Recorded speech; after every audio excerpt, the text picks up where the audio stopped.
إن ساكا علماء منديرة أي فضيين مركي لمغلي تنقازة الدولة إن مساجدها إيميلا كستو لسكو إماضة إن لك للجوجي أمر دولة إتاي علماء أرنتا وكفريستي لما لوهات لقاضني إن أرنتا لقاتو دولة معياريسو وحي كترينيسا مصلحة أمدة sidii cudurka dilaaga ah oo looga fogaado darteeda oo looga hortago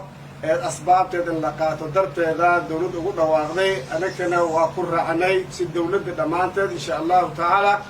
marka arrintaas yaa loo qaadinin arrin tacaddi oo diinta loola jeedo yaa loo fahmin waxay tahay arrinta badbaadada mujtamaca ummadda in la badbaadiyo la taxadiro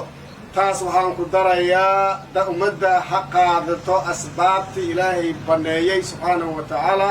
ha qaadato hadday tahay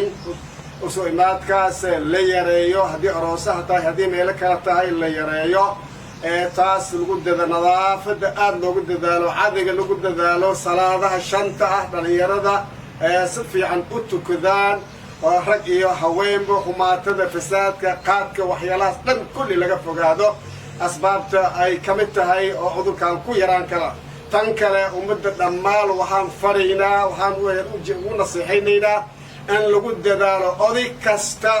hooyo kasta gurigaada jamaaca oo lagu tukado ka samay wiilkaada ayaa qur'aanka yaqaana odaygaada ayaa qur'aanka yaqaana oday kasta gurigiisa waa inuu ka sameeyaa jamaaca saddex qof jamaaca ninka iyo xaaskiis waa jamaaca aroo marka alla baridiisa aad iyo aad ha loo ziyaadiyo ha la sadaqaysto sadaqada ha la badiyo ducada ha la badiyo musiibadan caalamka ku habsatay in ilaahayna soo gaarsiinin hadda kenya 15 ruux ay maraysaa in ilaahay meesha dhaafinin ducada in la badiyo ilaahay subxaanahu wa tacaala loo dhawaado la tawba keeno sidaasaa lagu badbaadi karaa dawladdeena iyo annaka arrintaasaan isla qabnaa dhammaan marka arrintaas ayaa jirta ku soo dhawaada jazaakum allahu khayr ilaaha subxaanahu wa tacaala waxaan ka barinaynaa cudurkan inuu na soo gaarsiinin meeshii soo gaareen in ilaahay naga joojiyo caalamka dhan ilaahay ka joojiyo allahumma